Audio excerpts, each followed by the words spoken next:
राधा स्वामी। राधा स्वामी दयाल की दया, राधा स्वामी सहाय, राधा स्वामी।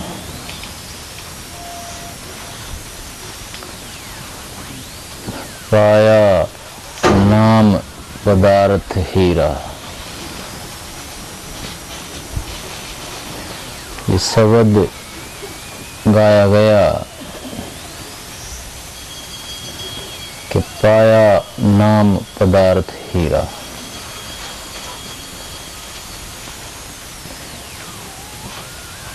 ये हीरा कौन चीज है,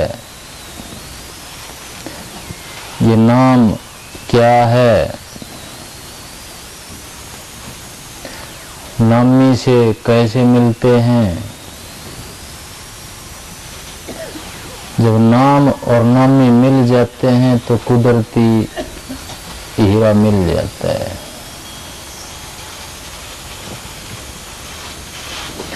हीरा क्या है,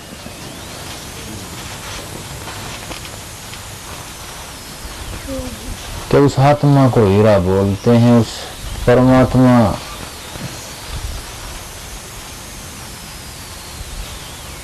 जो भंडारों का भंडारी है, जिसके पास किसी चीज की कोई कमी नहीं है। हीरे जवाहरात तो वहां खिंडे आंडते हैं।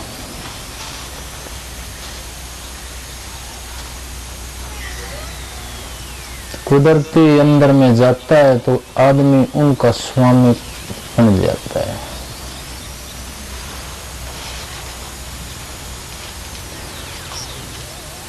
ऐसे योगी में से ऐसी किरणें निकलती हैं कि मलकियत की किरणें होती हैं। कि आज्ञा चक्कर जाग जाता है तो आदमी आज्ञा देने के काबिल हो जाता है। मलकियत की किरणें निकलने लग जाती हैं। कुदरती उस मालिक के भंडारे में आदमी का साझा हो जाता है।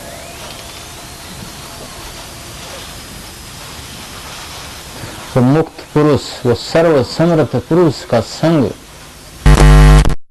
होगा जब अंतर में उसके दर्शन करेंगे।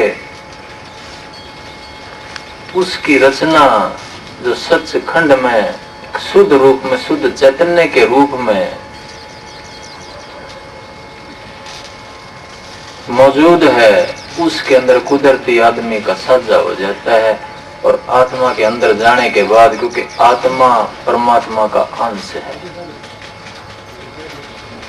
उस परमात्मा को जानने के लिए उस नाम पदार्थ हीरे उसको लेकर के चलना पड़ता है। और नाम और नामी कहाँ बैठा है, वो हीरा कहाँ बैठा है, इस सभी दर्शनों में बताया गया है कि वो हमारे अंतर में बैठा हुआ है। नाम भी, नामी भी, और जो दौलत जिसको हम बाहर समझते हैं, जिसको पाने के लिए हम पागल हैं, एक दूसरे के साथ लड़ते हैं, वो खजाना कहाँ छिपा हुआ है, वो हमारे अंतर में ही है।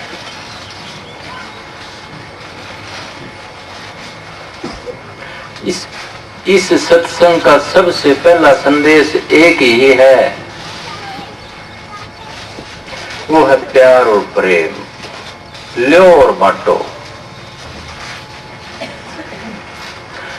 अगर ये प्यार और प्रेम नहीं है तो कोई हीरा नहीं मिलने वाला आपको, कोई नाम नहीं मिलने वाला, कोई नामी नहीं मिलने वाला आपको।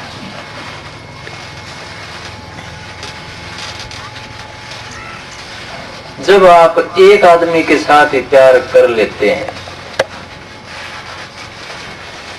उसमें आपको इतना सुख मिलता है, तो सोचो उस अनंत और अनामी के साथ प्यार करने में कितना सुख मिलेगा, इसका अंदाजा लगा सकते हैं आप।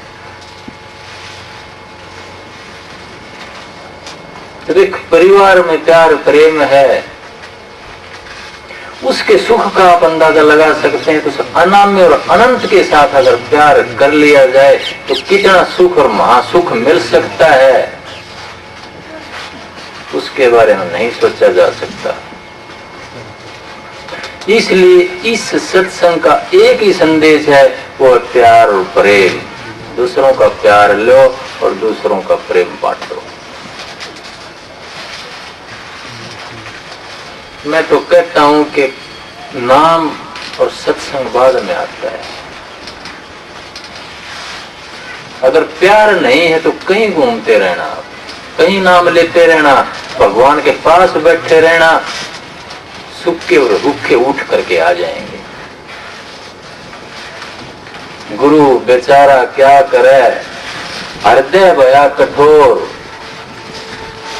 नो नेजा पानी चढ़या, पत्थर ना भीजी कोर।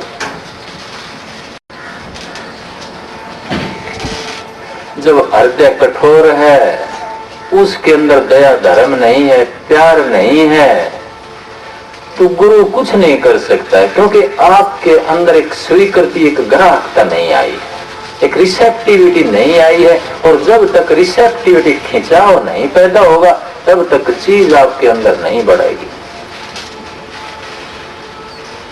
वो टक्कर मार करके दूर चली जाएगी और अपना सही जगह ढूंढेगी। सभी धर्मों में यही संदेश दिया गया सत्संगियों, जहां पर प्यार का संदेश दिया गया है और एक दूसरे की मदद करने का संदेश दिया गया है, दान उसका एक मुख्य हिस्सा है। प्यार और दान, अगर प्यार सही होगा तो दिल खुलता है, तो अपने आप मदद करने के लिए हाथ आगे बढ़ते। मैं तो कहता हूं दान भी प्यार का एक हिस्सा ही है। आदमी खुद को बांटने लग जाता है, दान कोई अलग रह जाता है, पैसा कोई अलग रह जाता है, कुदरती वो दूसरों की मदद के लिए तन मन धन से आदमी आगे बढ़ जाता है। ऐसा आदमी दूसरों की आत्मा के अंदर छाता चला जाता है, अधिकार करता चला जाता है, और जो छाता जो बढ़ता चला जाता है, फैलता चला जाता है, उसका विस्तार होता चला जाता है। चाहे आपकी राजनीति है, चाहे आपका समाज है, चाहे आपका सत्संग है, चाहे आपका अध्यात्म है।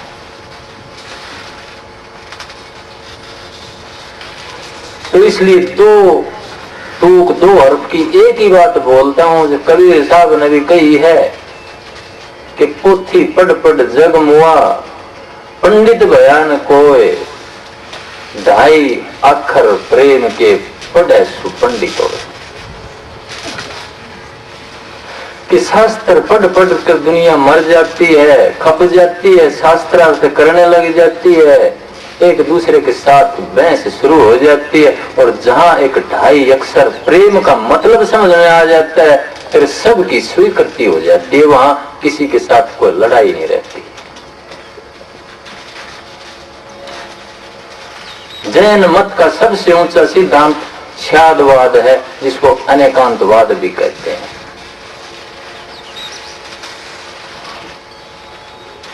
जैन धर्म में बड़ा ऊंचा नजरिया लेकर के चला जाता है कि सच्चाई का एक रूप नहीं होता, उसके 7 रूप बोले उन्होंने। मैं कहता हूं 7 नहीं, अनेक रूप होते हैं सच्चाई के।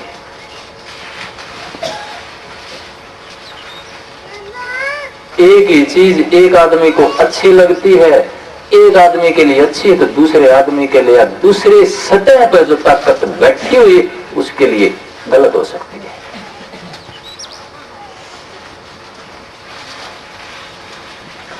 पशु का धर्म पेट भरने का और खेत में मुंह मारता है, तो आपका धर्म उस पशु को हटाने का है।